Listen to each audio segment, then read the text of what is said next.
Olá, eu sou a Thelma e hoje, no Dia do Livro, eu vou fazer um tour pelos livros. Sim, vamos além da estante nova ou da estante arrumada que eu andei mostrando para vocês em vídeos prévios.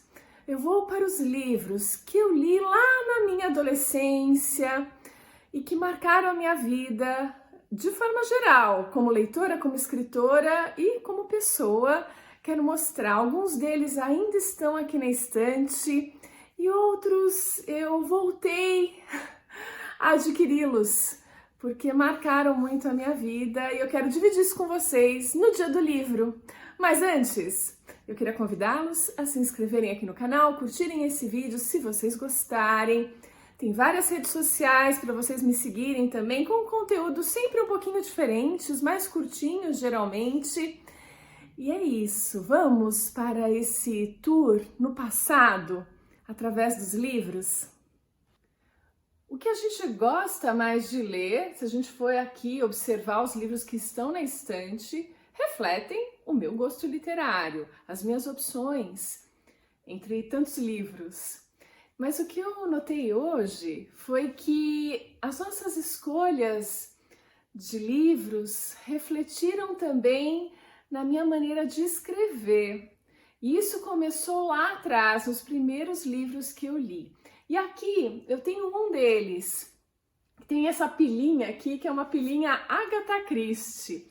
Eu adorava os livros da Agatha Christie, eles sempre foram muito acessíveis em bancas de jornal, então eu conseguia comprar quando eu era adolescente e foram as minhas primeiras escolhas.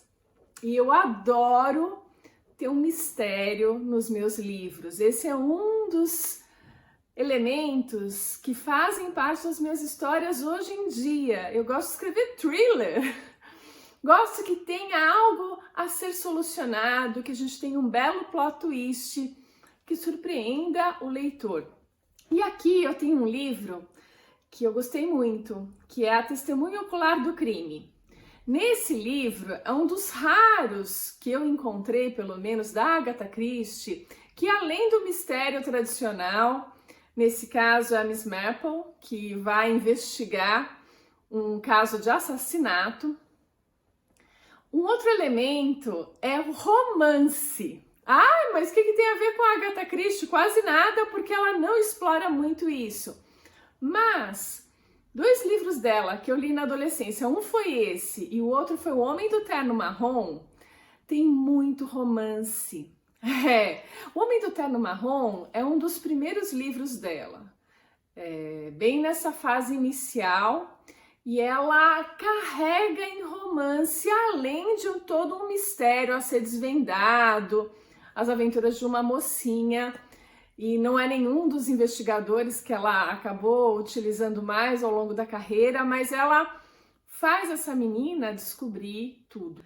Então, eu recomendo bastante O Homem do Terno Marrom, que está no meu Kindle, eu tenho em português e inglês.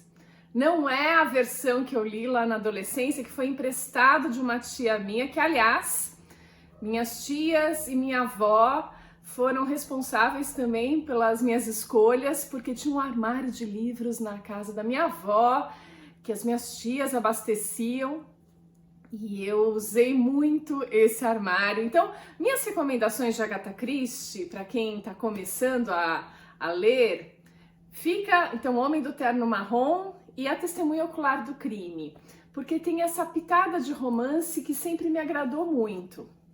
Aí, lá no armário da minha avó, tinha um autor em profusão. Eu encontrava vários livros dele, minhas tias acho que adoravam e eu posso entender. E eu era bem jovenzinha, eu devia ser pré-adolescente, assim, quando eu comecei a ler esse autor. E aqui eu tenho um livrinho dele. Hoje em dia, a gente encontra nessas edições mais econômicas, não é nada assim incrível, mas na época era o grande sucesso da literatura. Eu tô falando de Sidney Sheldon.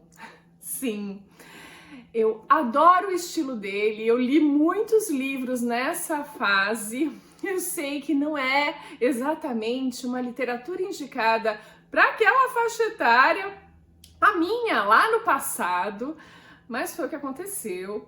E aqui eu tenho inclusive esse é bem diferente, a gente tem metade de um livro de um lado e a outra metade do outro, o céu está caindo de um lado, e aqui Conte-me seus sonhos. Mas eu li vários outros nessas edições que na época eram as melhores, né? Eram os livros que estavam nas listas de mais vendidos. E me marcou muito, né? Se eu for ver agora como eu escrevo, tem muito romance, tem alguns momentos hot, mas na medida certa. Eu gosto de ter na literatura o que a gente tem na vida. Então a gente tem problemas, a gente tem momentos felizes, a gente tem momentos de amor, a gente tem momentos mais quentes. E é isso que eu procuro capturar na história que eu tô contando, que aqueles personagens possam viver tudo isso. Claro que o Sidney Sheldon, ele faz isso de uma forma muito intensa. Ele tem um thriller que tem essa pegada mais forte, tem essa pegada hot, tem protagonistas mulheres fortes que acabam solucionando todo o mistério.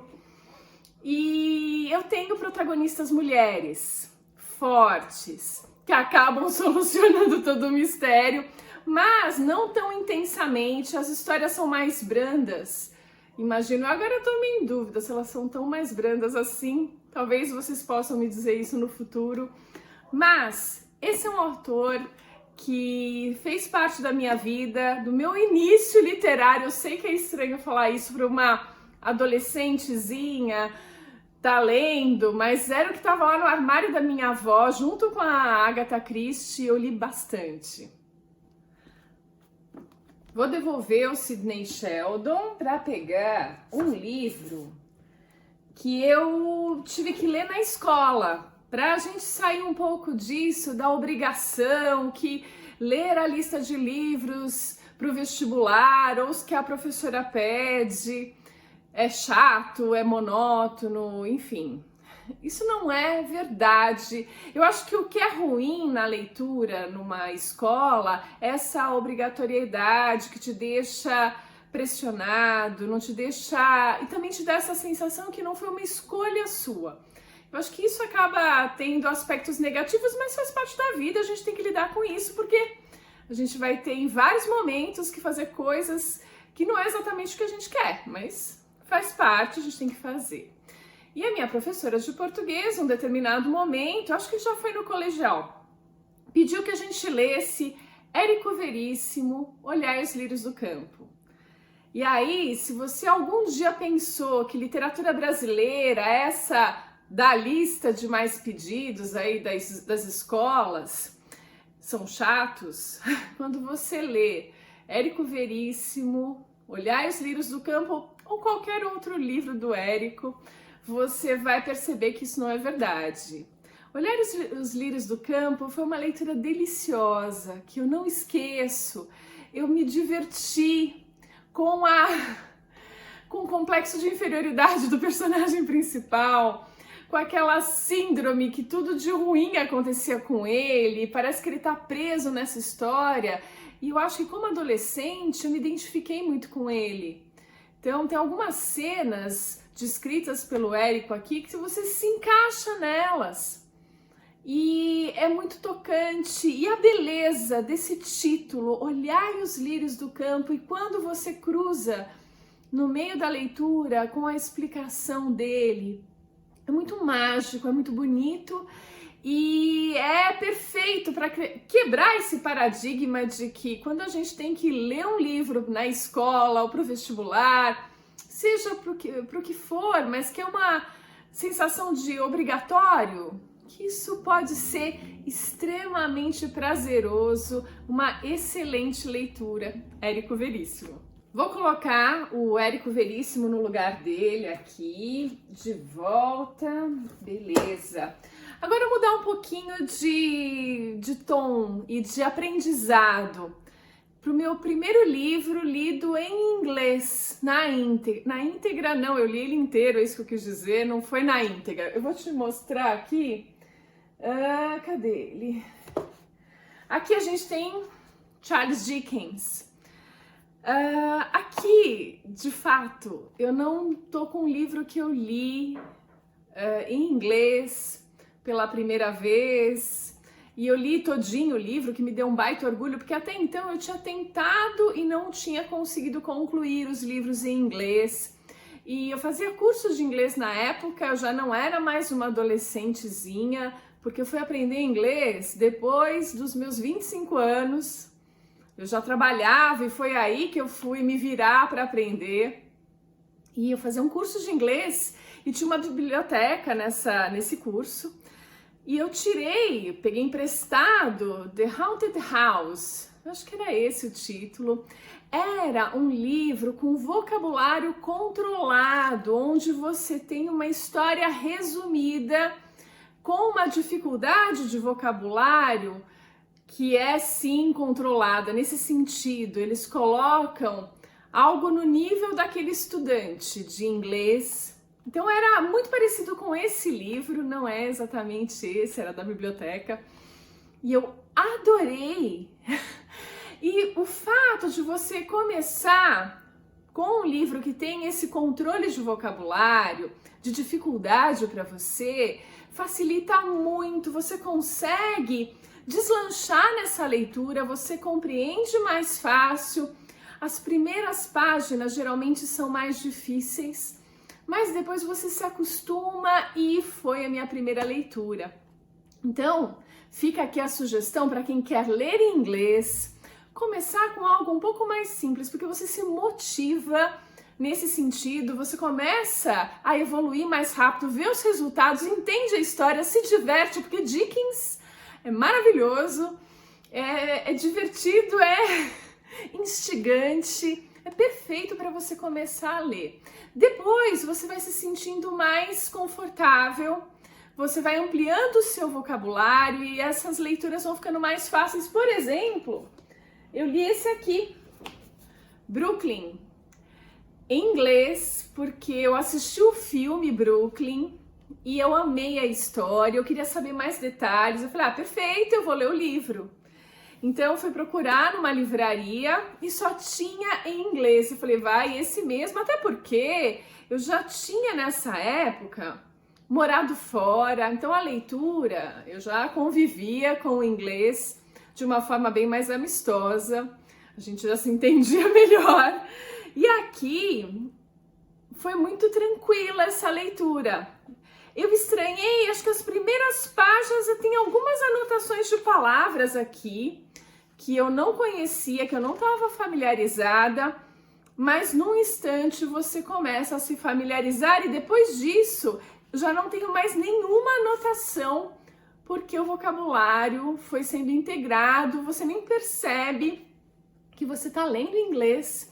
Então, fica aqui a minha sugestão, aproveitando esse tour pela estante e pelos livros que eu li no passado, se vocês querem ler em inglês, o que é bem interessante, comecem com livros mais simples, procurem esses com o vocabulário simplificado para o teu nível, para o momento que você está.